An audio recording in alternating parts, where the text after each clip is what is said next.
What you're about to see is a matter of human record. Explain it, we cannot. Disprove it, we cannot. We simply invite you to explore with us the amazing world of the unknown, to take that one step beyond.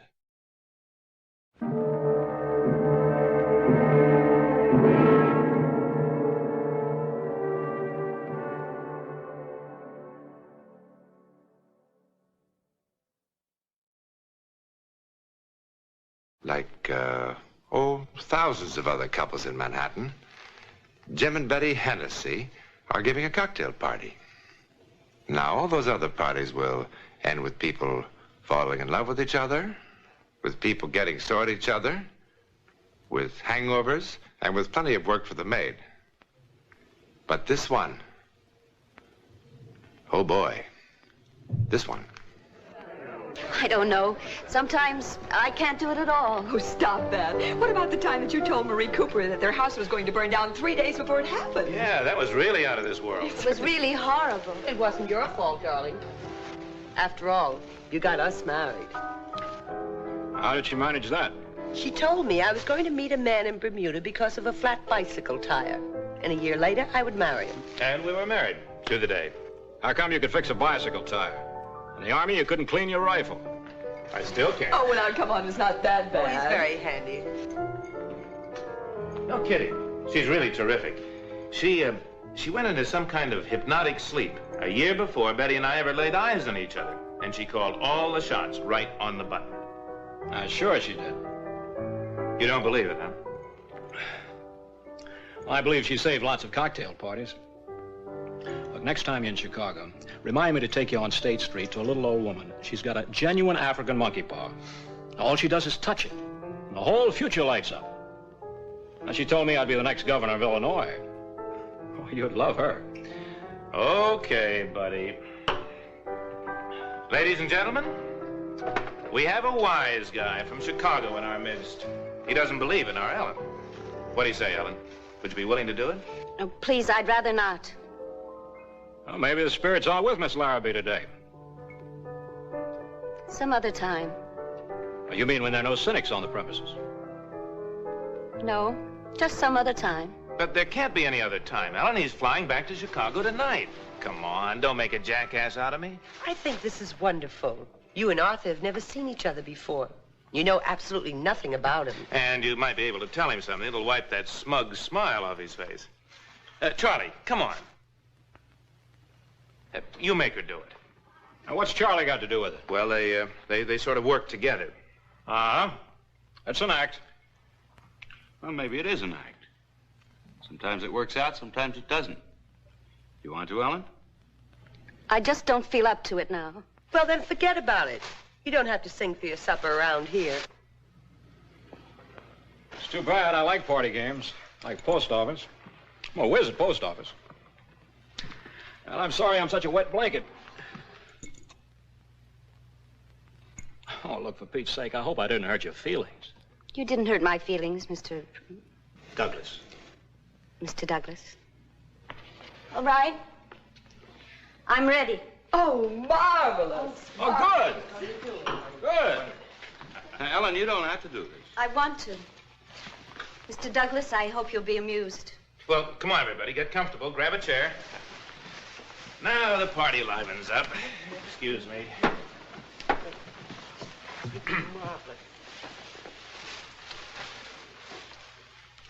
All right, Ellen, now close your eyes. Now relax. Relax completely. Now you're sinking. Down, down, down. You're floating. The mind is free in space. World's far away. Far away. You feel wonderful. Light and wonderful. Wonderful. Wonderful. Wonderful. Now, where are you, Ellen? Moving. Moving. Do you see anything?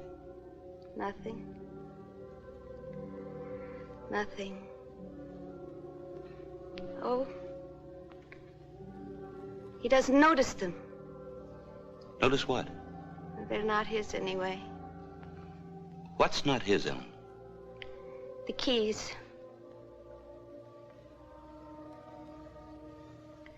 Now it's dark. Dark, dark, dark, dark. A tunnel. Stop. What stopped? Where did it stop? There's so much noise. What kind of noise? People. And trains. Many trains. I hope the act improves. You just told her I was taking a plane. Are you in the station, Ellen? He's late. He's hurrying. Now run. Run. Running. He's running. Where's he running? 102, B. 102? B. Compartment B. Car 102. Shouldn't someone tell her I'm flying? They shouldn't. They're making him go. Things making him go. Oh, he shouldn't have. He shouldn't have. There's a snake. It's a snake. A snake. A shining gold band. You mean a ring? Yes, a ring. Now I see. To thee, for whose dear love I rise and fall. Oh, isn't that lovely? It must have meant a lot. Whose ring, Ellen? Hers. Hers? Well, well, well. Now, Arthur, if this bores you, we can stop right now. No, don't be silly. Now it's getting interesting. Oh, she's so pretty. Dark hair. Very interesting. Traveling suit. Gray. Fur bow.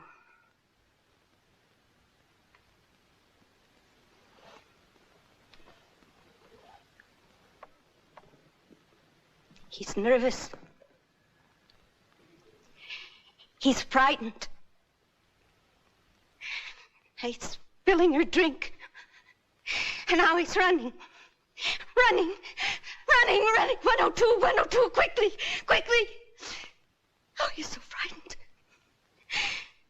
Oh, he's all alone. In the dark. Ah! The light is blinding.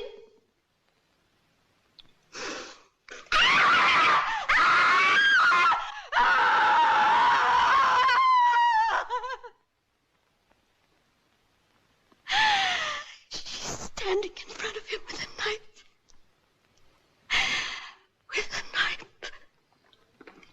With a knife. Ellen. Ellen! You're all right, darling. You're all right now. Well, nothing like this ever happened before, Arthur. I'm sorry. Guess it was a lousy idea. What did I say?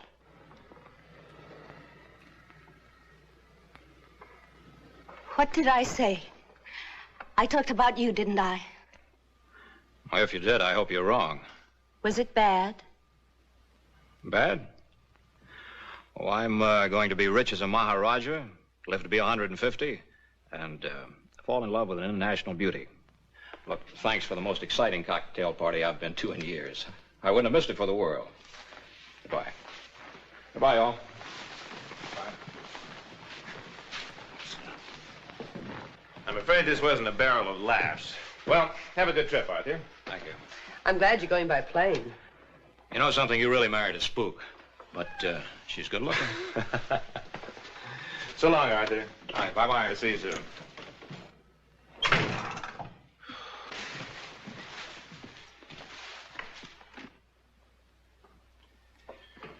For being such a bust, there's an awful lot to clean up. Never mind, Maddie, I'll get it. I wonder who that could be.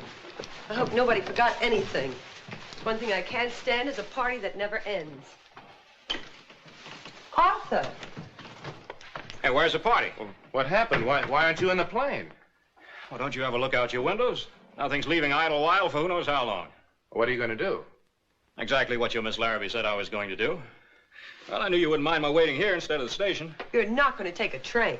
City when we have fun. All right, keep it change. Thank you, sir. Gee, I'm sorry. All right, that's all right. Hey, mister! okay, what? Mister! You dropped your keys, sir. Oh, they aren't mine. Okay. The keys.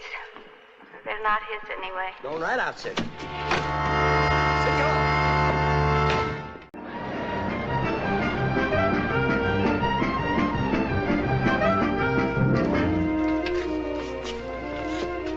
Oh, good evening. Good evening. Douglas. Oh, yes, Mr. Douglas, because of this storm and all the reservations that were made at the last minute, like yours, there's been a mix-up in your space. Now, I can give you compartment L in car 271, or, let's see, car 102, compartment B. Compartment B, car 102. What were those numbers? Car 271, I mean the last. compartment B, car 102. Well, I'll take the other one. Car 270. It doesn't really matter. The compartments are exactly the same. That's what you think. I beg your pardon? Thanks very much. Good evening.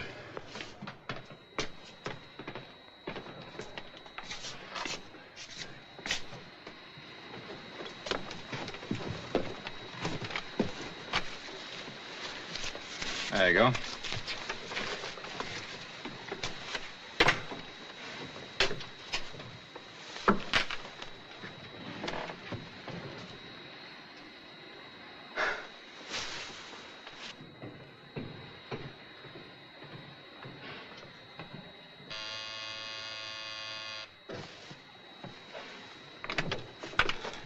Beg pardon, sir. This last-minute change seems to have gotten us all fouled up. I'm afraid we're going to have to change cars after all. You see, this lady belongs in here. The porter will move you. I'm very sorry for the bother. Where are you moving me to? Well, the only space we have left, car 102, compartment B. Now, if you'll permit the porter to... I'm not permitting the porter anything. I'm staying right here. Oh, but Mr. Douglas... Look, why don't you put the lady in the other compartment? Well, you yourself said they were the same. Not quite, Mr. Douglas. You see, at 6:12 tomorrow morning, we lose car 102 at Dayton. That means that its passengers will ride in the club car the rest of the way to Chicago. And since this lady has had this space reserved for so long, it hardly seems fair that she should be the one who's inconvenienced. Well, I'm not moving. Look, rather than cause all this fuss, I'll take the other compartment. No. Just a moment. Mr. Douglas, as the conductor of this train, I'm responsible for the comfort of the passengers. Now, this lady purchased this space some weeks ago, and she's not going to be inconvenienced because of a clerical error, and I must say a most uncooperative man. Look, I've got to get to Chicago. Car 102 will take you there quite nicely. And if that compartment is not acceptable to you, I must ask you to leave the train. All right. All right, let's change. Thank you, Mr. Douglas. Think nothing of it. I'm sorry about all this bother. All right. All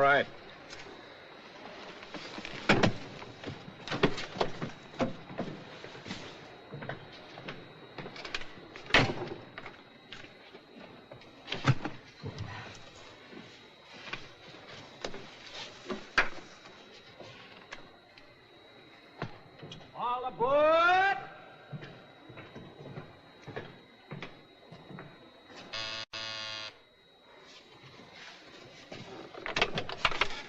Yes? All right. All aboard!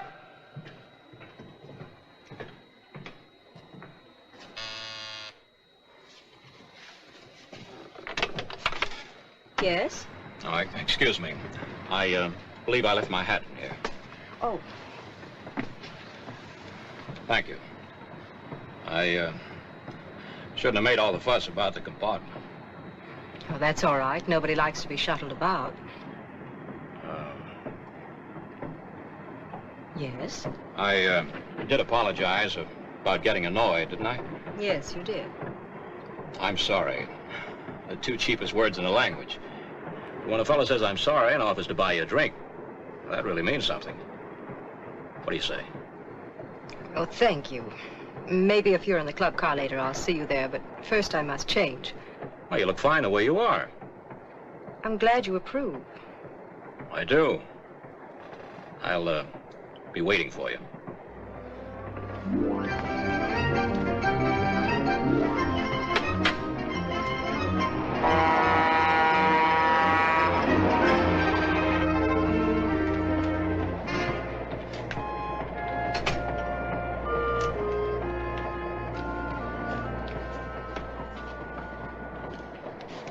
Does that kind offer of a drink still stand? Traveling suit, gray. Fur bow. Well, you did ask me to have a drink. Oh, please, forgive me. Please.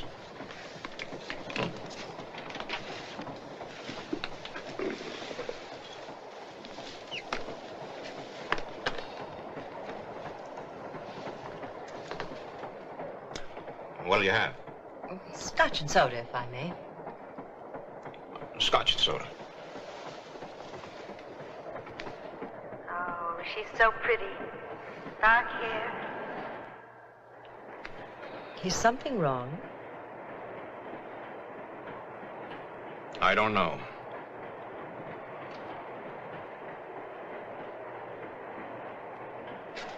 You know, I can live without this drink. Oh, please, please, forgive me. Please.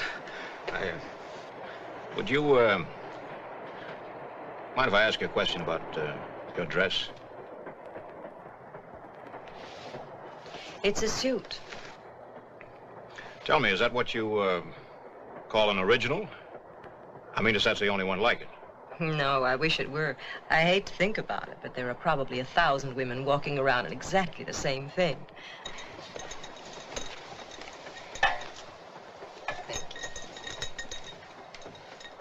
Here's to the man in compartment B. Live in Chicago? Not exactly in Chicago. Evanston. Have friends in New York? A few, not many. Tell me, by some wild chance, you happen to know Ellen Larrabee? No, I don't think so. Thank you. Now, you're sure? Quite sure. Now, she's small, brown hair, and her eyes are sort of... I really don't know Ellen Larrabee. I'm glad. What? You want to hear something really crazy? I went to a cocktail party this afternoon. A perfectly normal cocktail party. And then it was this completely average-looking woman there, this Ellen Larrabee. Now, look, I'm the most practical guy in the world. I believe 2 and 2 are 4, period. But this Ellen Larrabee told me that I was...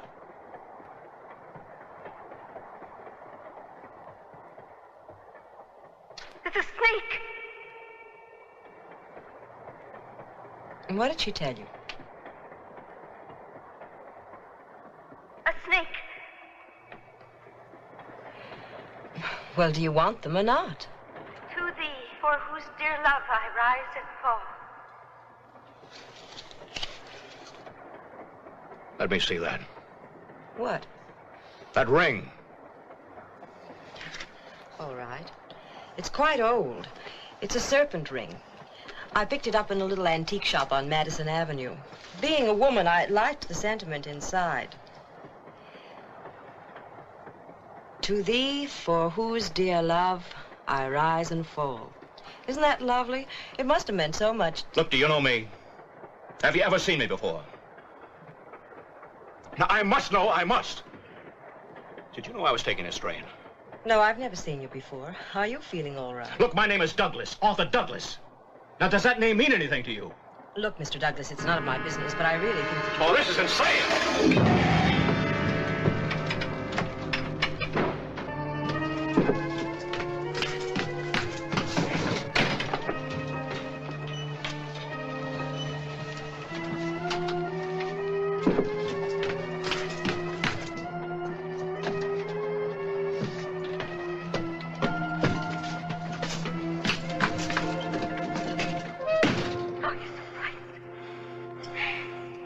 He's all alone. It's dark.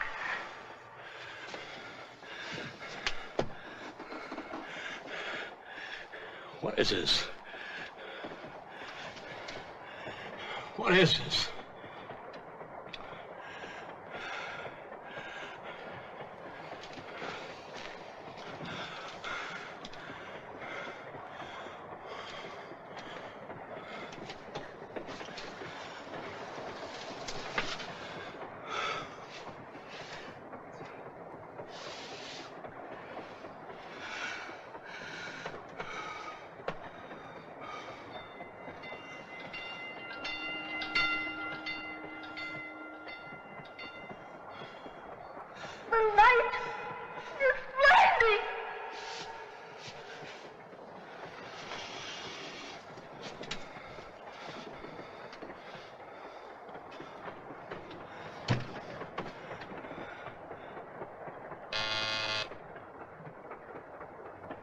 Mr. Douglas? Mr. Douglas?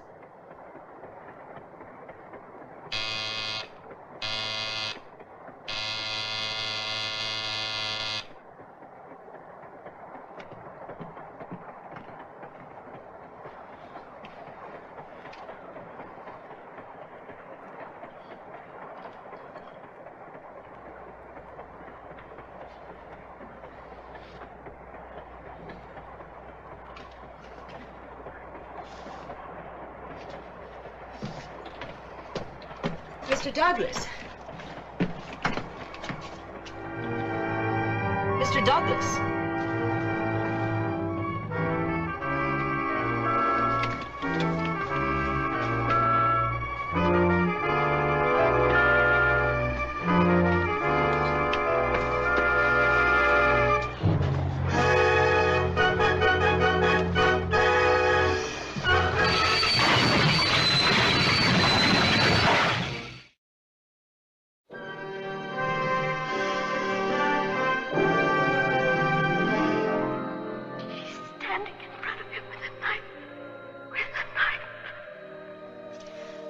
Just lie still.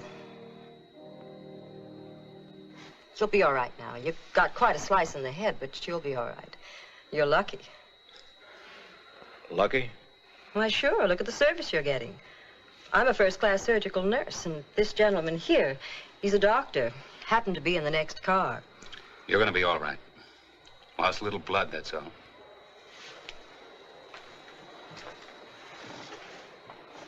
Whatever made you pull that emergency cord?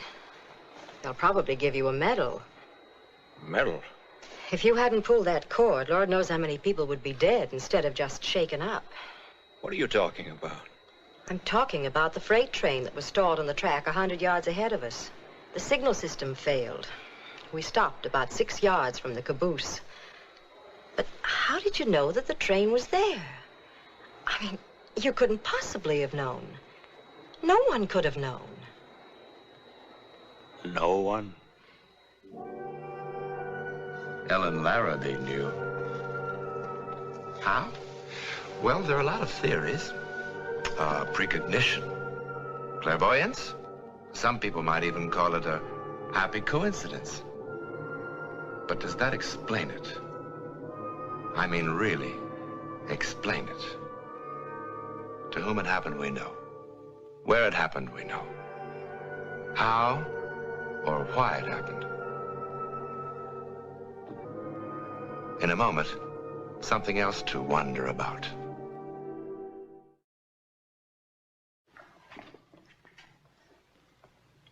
Next week, this is a film developing tray, a rather ordinary object. But next week, when we take that one step beyond, this commonplace item from a photographer's darkroom will play quite a part in a bizarre story of the unknown world. I think you'll be shocked by what develops.